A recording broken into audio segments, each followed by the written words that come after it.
ಮತ್ತೆ ಗೊತ್ತಿರ್ಬೋದು ನಿಮಗೆ ಬಹುಶಃ. ಏನಿಲ್ಲ, ಒಂದು ಹಾವು ಸತ್ತೋಗಿರುತ್ತೆ, ಅದೊಂದು ಗರಡ ಎತ್ಕೊಂಡು ಹೋಗ್ತಾ ಇರುತ್ತೆ, ಓಕೆನಾ.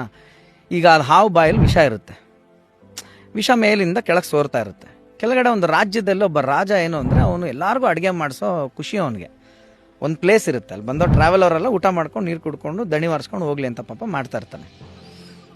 ಈ ಹಾವು ಬಾಯಿಂದ ವಿಷ ಯಾವುದೋ ಒಂದು ಪಾತ್ರೆಗೆ ಬಿದ್ದು ಮಿಕ್ಸ್ ಆಗಿ ಅವತ್ತು ಊಟದಲ್ಲಿ ಹಂಚಿದಾಗ ಒಂದಷ್ಟು ಜನ ಮಾಸಾಗಿ ಸತ್ತೋಗ್ತಾರೆ. ಈಗ ಬಂದು ಚಿತ್ರಗುಪ್ತರು ಬಂದು ಪ್ರಶ್ನೆ ಮಾಡ್ತಾರೆ ಯಮಧರ್ಮರಾಜನಿಗೆ, ಇದು ಯಾರು ತಪ್ಪು, ಯಾರಿಗಾಕ್ಲಿ ಈ ಅಕೌಂಟ್ಗೆ, ಈ ತಪ್ಪಿಗೆ? ಹಾವುನ ಎತ್ಕೊಂಡೋಗಿದ್ದು ಗರಡಕ್ಕೆ ಹಾಕ್ಬೇಕಾ, ಹಾವಿಗೆ ಹಾಕ್ಬೇಕಾ, ಅಥವಾ ಅಡುಗೆ ಮಾಡ್ತಾ ಇದ್ನಲ್ಲ ಅವ್ನು ಓಪನ್ ಅಲ್ಲಿ ಮಾಡ್ದ, ಅವ್ನು ಟೆಂಟ್ ಹಾಕಿರ್ಲಿಲ್ಲ ಅಂತ ಅವನಿಗೆ ಮಾಡ್ಬೇಕಾ, ಅಥವಾ ಟೆಂಟಿಗೆ ಬಡ್ಜೆಟ್ ರಾಜ ಕೊಟ್ಟಿರ್ಲಿಲ್ಲ ಅಂತ ರಾಜನ್ಗೆ ಹಾಕ್ಬೇಕಾ ಅಂತ. ಆವಾಗ ಗರುಡು ಯಮಧರ್ಮರಾಜು ಕನ್ಫ್ಯೂಸ್ ಆಗುತ್ತೆ, ಗೊತ್ತಿಲ್ಲಪ್ಪ, ಇದು ಸೃಷ್ಟಿ ಮಹಾವಿಷ್ಣು ಹತ್ರನೇ ಹೋಗಬೇಕು. ಮಹಾವಿಷ್ಣು ಬಂದ್ಬಿಟ್ಟು ನೋಡ್ತಾ ಇದ್ರಂತೆ ಮೇಲ್ಗಡೆ, ನೋಡ್ಬಿಟ್ಟು ಎಲ್ಲ ಅಲ್ಲಿ ನೋಡಿದ್ರಂತೆ, ಒಂದು ಸ್ವಲ್ಪ ತಡಿ ಹೇಳ್ತೀನಿ, ಸ್ವಲ್ಪ ದಿನ ಟೈಮ್ ಕೊಡು ಅಂತ. ಅಲ್ಲೇನಾಗ್ತಿತ್ತಂತೆ, ಈ ಊರು ಎಂಟ್ರಿ ಹೆಬ್ಬಾಗ್ಲು ಅಂತ ಏನು ಪಾಸಿಂಗ್ ಇರುತ್ತಲ್ಲ, ಅಲ್ಲಿ ಯಾವಾಗಲೂ ಒಂದು ಅಜ್ಜಿ ಎಲ್ಲಡಿಕೆ ಕುಟ್ಕೊಂಡು ತಿನ್ಕೊಂಡು ಊರ ಕತೆ ಮಾತಾಡ್ಕೊಂಡು ಅಲ್ಲಿ ಕೂತಿರೋದಂತೆ. ಅದು ಬಂದವ್ರಿಗೆಲ್ಲ ಈ ಫಿಟ್ಟಿಂಗ್ ಇಡೋದಂತೆ.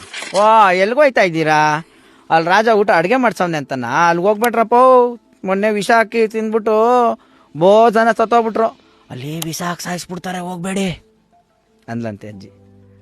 ಅವಾಗ ಮಹಾವಿಷ್ಣುಳು ಅಂತ, ಅವಳು ಅಕೌಂಟ್ಗೆ ಹಾಕು ಇದೆಲ್ಲ ಪಾಪನ, ಯಾಕಂದರೆ ಗೊತ್ತಿಲ್ಲದೆ ಮಾತಾಡ್ತಾ ಇದ್ದಾಳೆ, ಅವಳ ಅಕೌಂಟ್ಗೆ ಹಾಕಿದ್ದನ್ನ. ಹಾಫ್ ಬೆಂದು 4 ಎಡ್ಜಿದು, ಅರ್ಧ ಬೆಂದಿರೋದು. ಈಗ ರಾಜನ ಉದ್ದೇಶ ಏನಿತ್ತು, ಪಾಪ ಬಂದವರೆಲ್ಲ ದಣವಾರಿಸ್ಕೊಂಡು ಹೋಗ್ಲಿ ಅಂತ. ಹಿ ನೆವರ್ ಮೆಂಟ್ ಅದ್ರಲ್ಲಿ ಬಂದ ಯಾರು ಸಾಯಿಲಿ ಅಂತ. ಅವನ ಉದ್ದೇಶನೂ ಅದಲ್ಲ, ಅಡುಗೆ ಮಾಡೋದು ಅದು ಉದ್ದೇಶ ಅಲ್ಲ. ಸತ್ತಿರ ಹಾವುದಂತೂ ಅಪರಾಧವೇ ಅಲ್ಲ. ಗರುಡ ಅದು ಹೊಟ್ಟೆಪಾಡು ಅದು ಎತ್ಕೊಂಡು ಹೋಗ್ತಾ ಇದೆ. ಸೊ ಇದನ್ನೆಲ್ಲ ನೋಡಿ ಗೊತ್ತಿಲ್ಲದೇನೋ ಒಬ್ರು ಕತೆ ಹುಟ್ಟಾಕ್ತಾರೆ ಗೊತ್ತಾ, ಒಂದು ಸ್ಕ್ರೀನ್ ಪ್ಲೇ ಅವನ ಅಕೌಂಟ್ಗೆ ಹಾಕಿದ್ನಲ್ಲ. ಹಾಗಾಗಿ ನಮಗೆ ಕಮೆಂಟ್ಸ್ ಮಾಡೋರು ದಯವಿಟ್ಟು ಬೇಕು. ಯಾಕೆ ಅಂದರೆ ನಮಗೆ ಗೊತ್ತಿಲ್ಲದೇನೆ ನಮ್ಮ ಕರ್ಮನವ್ರು ಹಂಚ್ಕೊತಾ ಇರ್ತಾರೆ. ನಿನ್ನ so called bad what ever ನಮ್ಮ ಟೈಮ್ ಇರ್ಬೋದು, ಕೆಟ್ಟ ದೃಷ್ಟಿ ಇರ್ಬೋದು, ಅದನ್ನು ನಾವು ನಿವಾಳಿಸೋದೇ ಬೇಡ. ನಮಗೆ ನಿವಾಳಿಸೋದೇ ಅವ್ರ ಕಮೆಂಟ್ ಸೆಕ್ಷನ್ನವರು.